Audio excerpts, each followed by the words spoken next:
Welcome back to our channel, where we look beyond the headlines to uncover the hidden narratives shaping the House of Windsor. Today, we are not bringing you speculation or whispers from anonymous sources. We are bringing you news of a seismic event that has just taken place, a development that carries more destructive power than any interview or memoir we have seen before. Meghan Markle has reportedly leaked proof, a recording that threatens to shatter the centuries-old reputation of the British monarchy. This is the moment Buckingham Palace has secretly feared the most. The nightmare scenario for the courtiers and the men in grey suits is finally becoming a reality. For years, the conflict between the Sussexes and the firm has played out as a war of words. One side makes an allegation, and the palace responds with cold silence, or the now infamous line that recollections may vary. But today, that strategy has officially collapsed. This recording is not a vague memory. It is hard evidence. It is the undeniable sound of the most powerful people in the family speaking in their own words. What we are witnessing is not just a data leak. It is a nuclear strike on the moral foundation of the monarchy. According to preliminary reports and the excerpts that are beginning to circulate, this audio does not concern petty arguments over bridesmaids' dresses or protocol. It reportedly exposes the darkest corners that the palace has tried to hide for a decade. It reveals cold, calculated discussions about protecting the brand at any cost, even if that cost was the mental health of a family member. It exposes the ruthlessness behind the polished smiles on the Buckingham Palace balcony. Imagine the atmosphere in London right now. The long, silent corridors of the palace are likely trembling with panic. Emergency calls are being made between press secretaries and senior legal counsel. King Charles, who has been working tirelessly to modernize the monarchy and project an image of a compassionate king, now faces a threat that could end his reign's credibility before it has truly begun. And Prince William, who has always placed loyalty to the institution above all else, is facing the reality that the protective wall of silence has been completely breached. Why has Meghan chosen this specific moment?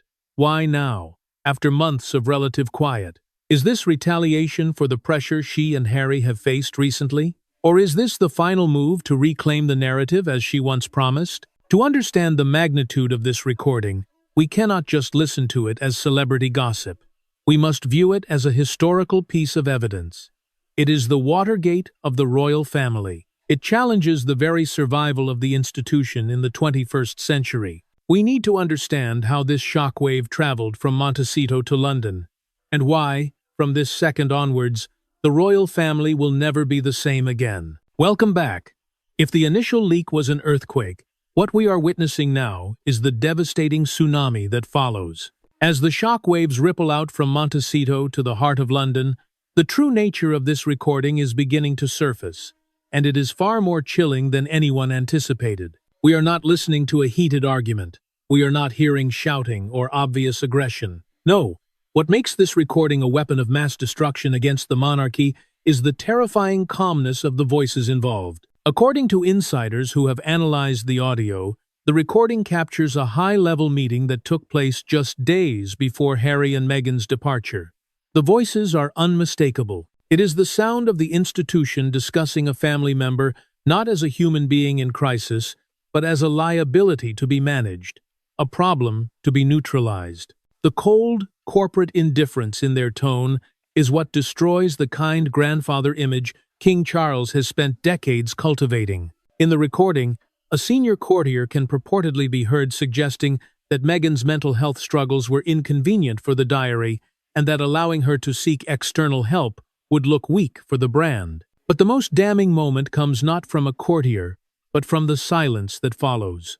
A silence where a defense should have been made, but wasn't. This confirms Meghan's oldest claim that she was unprotected. The recording proves that the institution chose the survival of the crown over the life of one of its own. Let's take you inside Clarence House and Kensington Palace right now. The mood is catastrophic. Sources describe King Charles as being in a state of utter despair. For a man who has waited 70 years to ascend the throne, to see his reign threatened not by republicanism or war, but by his own son's wife, is a personal tragedy of Shakespearean proportions. He knows that this recording strips away the mystique of the monarchy. It shows the public the gears of the machine, and the machine is ugly. Meanwhile, the reaction from Prince William is reportedly entirely different. It is not despair, it is incandescent rage. William has always been the enforcer, the one who believes in the iron wall of silence. To him, this leak is not just a betrayal of family trust, it is an act of high treason. He views this as a direct attack on his father's legacy and, more importantly, a threat to the future he is destined to inherit. The Brotherhood is not just broken, it is now buried under the ashes of this revelation. The legal teams are scrambling, but they are powerless. In the age of social media, you cannot obtain an injunction against the truth. You cannot sue a voice recording that half the world has already heard. The men in gray suits are running out of options. Their traditional playbook to deny, distract, and bury is useless against raw audio evidence. And amidst this chaos, there is the Princess of Wales, Catherine. While she is not the primary voice on the tape, the collateral damage to her is immense. The recording allegedly highlights the disparity in how the palace treated her versus Meghan. But rather than validating Kate, it paints her as the chosen one of a cruel system, a pawn used to isolate her sister-in-law. For a woman currently recovering and focusing on her health, this dragging back into the toxicity of the Sussex War is the last thing she needs. But here is the question that is haunting everyone in the palace tonight. This is just one recording. Meghan implied there were receipts, plural. If this is what she released as the opening salvo, what else does she have in her vault? Are there recordings about the conversations concerning Archie's skin color? Are there digital footprints of the palace briefing against Harry? We are staring into the abyss. The royal family is no longer controlling the narrative. They are fighting for their survival. As we delve deeper into the contents of these explosive recordings, the narrative shifts from the political to the personal, and it becomes infinitely more painful. If the attacks on Meghan were considered a strategic necessity by the palace, what is revealed next crosses a line that no family should ever cross. The leaked audio reportedly contains a segment that will haunt Prince Harry for the rest of his life. It is the moment the institution decided that his children, Archie and Lilibet, were not grandchildren to be cherished, but commodities to be managed, and potentially liabilities to be contained. Sources familiar with the tapes describe a chilling conversation regarding the security and titles of the Sussex children. We are not hearing a grandfather concerned for the safety of his descendants. Instead, we hear voices debating the market value of Archie compared to Prince George. The recording allegedly captures a senior aide, suggesting that providing full security for the Sussex children would be a waste of resources because they are destined to be irrelevant. This is the brutal, dehumanizing logic of the monarchy laid bare. It confirms that the hierarchy does not just apply to adults wearing uniforms. It is stamped onto children before they can even walk. For Meghan, this was the breaking point. You can attack a woman, and she might stay silent to keep the peace. But threaten a mother's children, and you ignite a fire that cannot be extinguished. The recordings suggest that the decision to strip the Sussex family of security was not a bureaucratic error or a standard procedure, as the palace has claimed for years. It was a calculated leverage move. It was a weaponization of safety, designed to force Harry and Meghan into submission. The voices on the tape speak of fear not as something to be alleviated, but as a tool to be used to control the couple. This revelation completely rewrites the history of Megxit. The narrative sold to the public was that Harry and Meghan left because they wanted Hollywood fame or privacy. This recording proves that is a lie. They left because they were terrified. They left because they realized that in the eyes of the firm, their son was not a person, but a spare part in a machine that eats its young. The coldness with which the future of these toddlers was discussed makes the subsequent family photos and public birthday wishes seem not just hollow, but grotesque. Furthermore, the tapes shine a spotlight on the terrifying indoctrination of Prince William.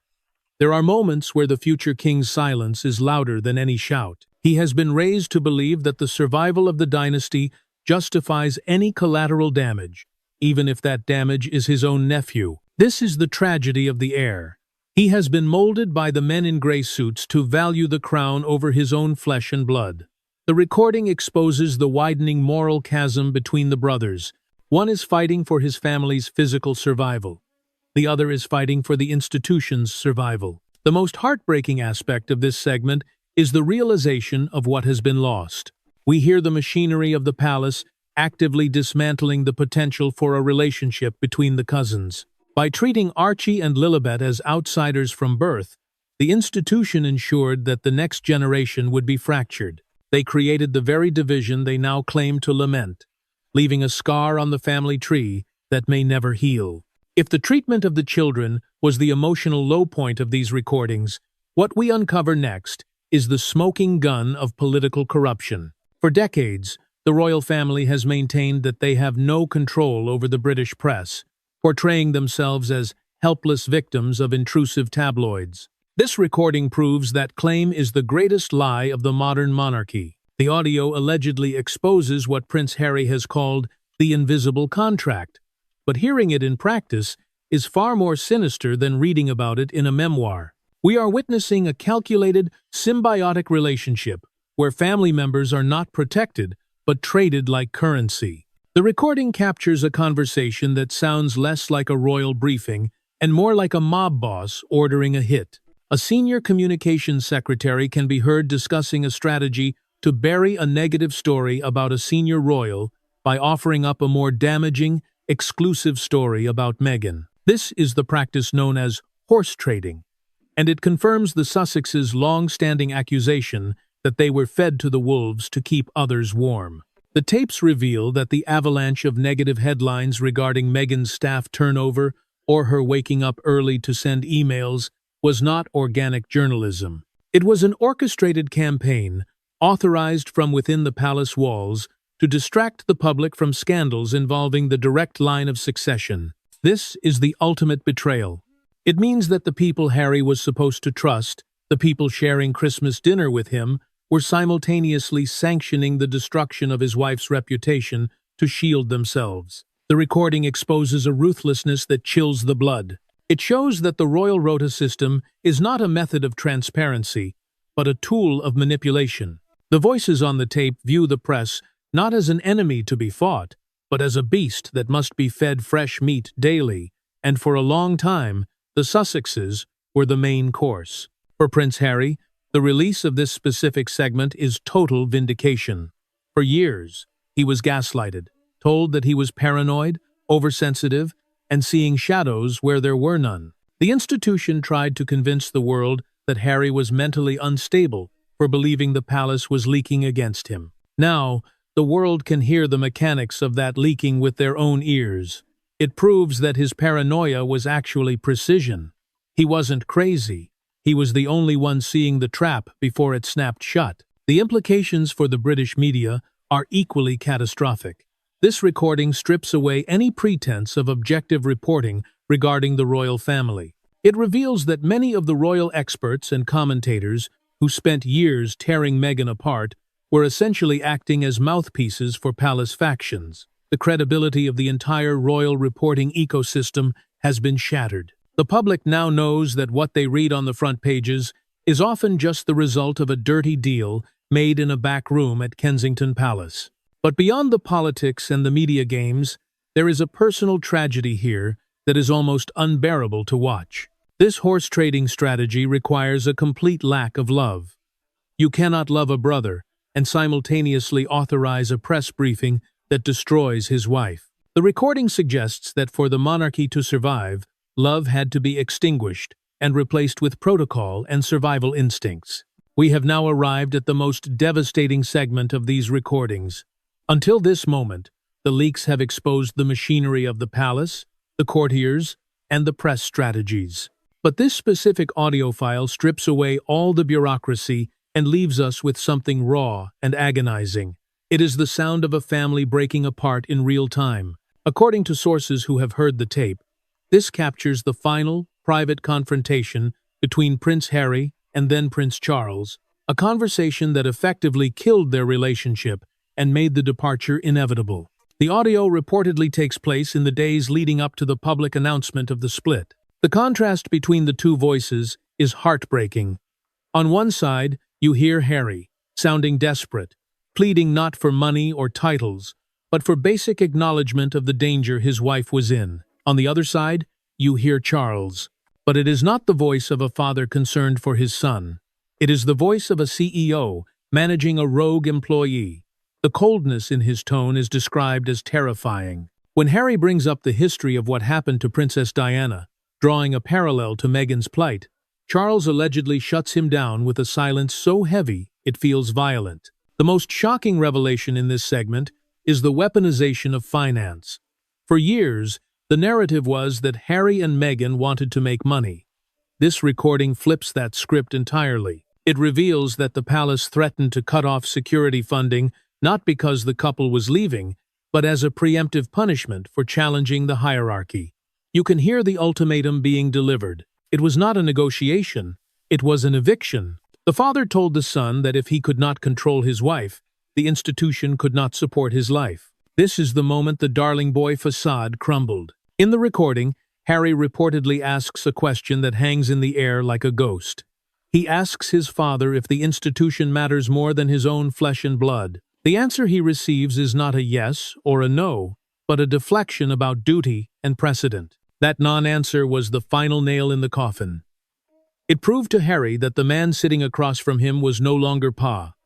He was the crown in waiting, and the crown has no heart. The release of this conversation destroys the palace's current strategy of leaving the door open for reconciliation.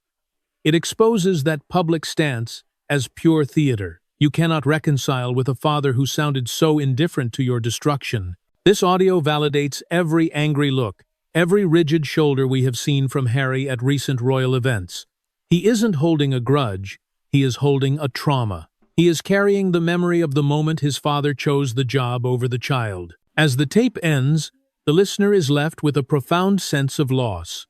We realize that the monarchy didn't just lose two working royals, it lost its humanity. The king may wear the crown today, but this recording suggests he paid for it with his soul. We now turn our gaze to the figure standing in the darkness of these recordings, the man who was once Harry's closest ally, but is revealed here to be the architect of his exile. Prince William has spent the last few years cultivating an image of stoic dignity, portraying himself as the wounded brother who kept his silence while Harry sold family secrets. This audio tape destroys that narrative completely. It exposes William not as the victim, but as the aggressor. We are introduced to the Shadow King, a man who seems to have decided that the only way to secure his own throne was to burn down his brother's house. The recording reportedly captures the explosive atmosphere of the now infamous Sandringham Summit, but it provides a level of detail that even history books have missed. We hear a voice that is unmistakably William's, but it is raised in a volume and ferocity that shatters the image of the calm statesman. He is not debating policy. He is shouting down his brother. The terrifying aspect of this segment is the sheer lack of empathy. When Harry tries to explain the mental toll the press intrusion is taking on Meghan, William allegedly dismisses it as drama and a distraction from the work. It is the sound of a man who has fully internalized the coldness of the institution. But the shouting is not the most damaging part. The true betrayal lies in the quiet conversation that follows. A conversation captured between William and a senior aide.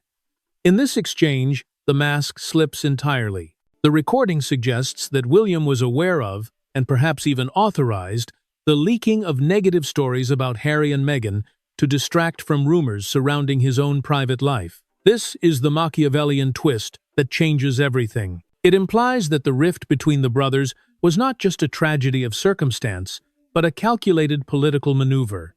William chose to feed his brother to the wolves to keep his own reputation pristine.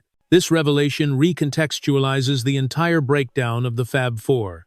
We always wondered how the relationship deteriorated so quickly. Now we know. It wasn't just Meghan coming into the fold. It was William realizing that Harry's popularity was a threat. The recording captures the insecurity of the heir. We hear a man who is terrified of being overshadowed by the charisma of the spare. The jealousy is palpable. It drives the narrative that Meghan was difficult or bullying, a narrative that conveniently knocked the Sussexes down a peg just as they were eclipsing the Cambridges on the world stage. For Harry, hearing this tape must be like reliving the trauma of his mother's death all over again. He lost his mother to the press, and now he realizes he lost his brother to the palace machine. The bond forged in the funeral procession behind Diana's coffin was broken not by a Hollywood actress, but by the ruthless ambition of the future king. The recording shows that William broke the pact they made as children, that they would never let the institution come between them. William didn't just let it happen. He used the institution as a weapon. The listener is left with a chilling realization about the future of the monarchy. If this is how William treats his own flesh and blood, what kind of king will he be? The warmth and approachability are revealed to be nothing more than PR constructs. Underneath lies a ruthless pragmatism that rivals the kings of old. If Prince William is the shadow king, then Queen Camilla is revealed in these recordings as the silent assassin.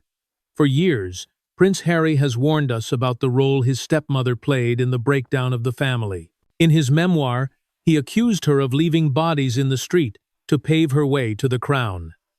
The public dismissed this as the bitterness of a grieving son. But the audio evidence released today transforms that accusation from a metaphor into a documented reality. We are witnessing the final piece of the puzzle, and it involves the most remarkable image rehabilitation campaign in modern history. The recording reportedly captures a conversation that took place deep within Clarence's house. It is not a shouting match like the one with William, nor a cold dismissal like the one with Charles. Instead, it is a conversation defined by a chilling pragmatism. Sources suggest the audio features Camilla advising Charles on how to handle the rising popularity of the Sussexes. She does not speak with malice, but with political calculation. She allegedly suggests that for the monarchy to remain stable, there must be a clear hierarchy of popularity, and Meghan was disrupting that natural order. This is the smoking gun that proves Harry's theory. Camilla, the woman who spent decades as the outsider, the villain in the Diana story, understood better than anyone how the media game is played. The tapes imply that she realized the only way to be fully accepted by the British public as queen was to find a new villain, someone who could absorb the heat and hatred of the tabloids. Meghan Markle was the perfect candidate. The recording suggests that Camilla did not just stand by while Meghan was torn apart. She actively viewed it as a strategic necessity for her own survival. The most damaging aspect of this segment is the revelation of the relationship between Camilla's office and the senior editors of the tabloid press. We hear references to lunches and private briefings, the very trading of information that Harry loathed. It paints a picture of a queen consort who is far more manipulative than her public persona of the country-loving grandmother suggests. It validates the idea that her rise to the throne was not just a story of enduring love, but a masterpiece of Machiavellian maneuvering. For Harry, this is personal on a level that is hard to comprehend.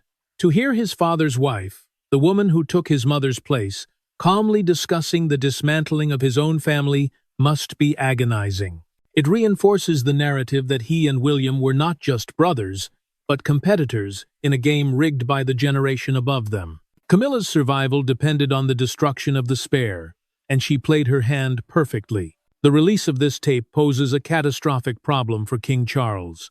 He has spent years demanding that the public and his sons respect his darling wife. He has made her acceptance a condition of his reign.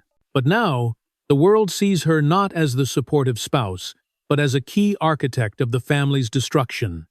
It reignites the ghost of Diana in a way that nothing else could. The public is reminded that there were always 3 people in the marriage, and now it seems there were 3 people in the destruction of Harry's relationship with his father too. The moral authority of the senior royals lies in ruins. The king is weak, the heir is ruthless, and the queen is manipulative. The mask has been fully removed. We have now moved beyond the realm of celebrity gossip and family feuds. The release of these recordings has triggered something far more dangerous for the House of Windsor. It has ignited a full-blown constitutional crisis. For the first time since 1936, the word abdication is being whispered not just by conspiracy theorists, but by serious political commentators and constitutional experts within the corridors of Westminster. The logic is simple and devastating. If the monarch and his heir have been caught on tape actively conspiring to destroy the reputation of family members and manipulating the free press, they have violated the core principles of their role. The British monarchy survives on a delicate agreement known as the moral mandate. The king reigns not by power, but by the consent of the people, based on the assumption that he represents a higher standard of duty and integrity. These recordings shatter that assumption. They reveal an operation that looks less like a constitutional monarchy and more like a mafia family protecting its turf. Members of Parliament are reportedly already asking difficult questions. If the sovereign grant, which is funded by the taxpayer, was used to finance a security team that was weaponized against the king's son, that is, a misuse of public funds. The implications for the Commonwealth are equally catastrophic. For years, the palace has tried to hold together the association of 56 nations, many of which are already debating becoming republics. The revelation that the senior royals discussed the Sussex children, who are mixed race, as liabilities rather than assets, confirms the worst fears of the Commonwealth nations. It paints the monarchy not as a symbol of unity, but as a relic of colonial elitism that cannot accept diversity even within its own bloodline. Experts predict that this leak could be the domino that causes Australia, Canada, and Jamaica to walk away from the crown for good. But the most immediate threat is to King Charles himself. He waited 70 years to ascend the throne. He promised to be a modernizer, a unifier. Instead, these tapes expose him as a weak leader, manipulated by courtiers and his own wife, willing to sacrifice his own son for favorable headlines. A king who cannot command the loyalty of his own family cannot command the loyalty of a nation. The polls are already shifting. The public sympathy that Charles enjoyed immediately after the late Queen's death is evaporating. In its place is a growing sense of betrayal. The British public is realizing they have been sold a lie, and this crisis does not spare Prince William. In the past, the strategy for saving the monarchy was always to skip a generation. If Charles was unpopular, the crown would be safe with William. But these recordings have tainted the heir just as much as the monarch. William is heard being just as ruthless, just as complicit in the media games. There is no clean pair of hands left to take the reins. The entire line of succession is comprised of individuals who have been exposed as prioritizing their own image over human decency. As the pressure mounts, the palace is facing an impossible choice. They can try to brazen it out, hoping the news cycle moves on, but the audio evidence is permanent. Or they can consider the unthinkable option to save the institution, a restructuring so radical it might involve the king stepping aside. But stepping aside for whom? The tapes have created a power vacuum where moral authority used to be. The crown is heavy, but today it is also fragile. The recordings have revealed cracks in the foundation that may be too deep to repair. We have discussed the politics, the betrayal, and the constitutional threats. But now, we must face the most immediate and visceral consequence of these leaks, which is the death of the dream. For over 1,000 years, the monarchy has relied on a concept known as the mystique. It is the magical thinking that elevates a group of ordinary humans into symbols of national pride. But magic cannot survive the harsh light of reality, and these recordings have turned the floodlights on. The spell is broken. Across the globe, we are witnessing an uprising of public opinion that suggests the House of Windsor has finally run out of time. The reaction on social media platforms has been instantaneous and overwhelming. The hashtag Abolish the Monarchy is trending globally, not driven by Republican politicians, but by ordinary citizens. For the younger generations, Gen Z and millennials, who prioritize mental health and authenticity above all else, these tapes are unforgivable. They do not see a noble institution protecting its traditions. They see a toxic family business, bullying a woman of color and her children to protect their profit margins. The recordings have stripped away the glamour of the crowns and carriages, leaving behind the ugly reality of a dysfunctional hierarchy. This shift in public sentiment is particularly devastating in the United States. For decades, America has had a love affair with the British royals. They were viewed as a Disney movie come to life. But these audio leaks have turned that romance into horror. The American public, who embraced Harry and Meghan when they arrived as refugees from the palace, now feels validated in their support. The recordings prove that the couple did not flee a family argument. They fled a hostile work environment. The king has lost America, and in a world dominated by global media, that is a fatal blow to his soft power. Furthermore, the vindication of Meghan Markle is absolute. For years, she was painted by the British tabloids as the villain, the difficult diva, the manipulator who stole the prince. These tapes reveal her to be the survivor. We hear her voice in the background of some segments, calm but terrified, asking for help that never comes. The narrative has flipped overnight. The villain is no longer the Duchess in Montecito.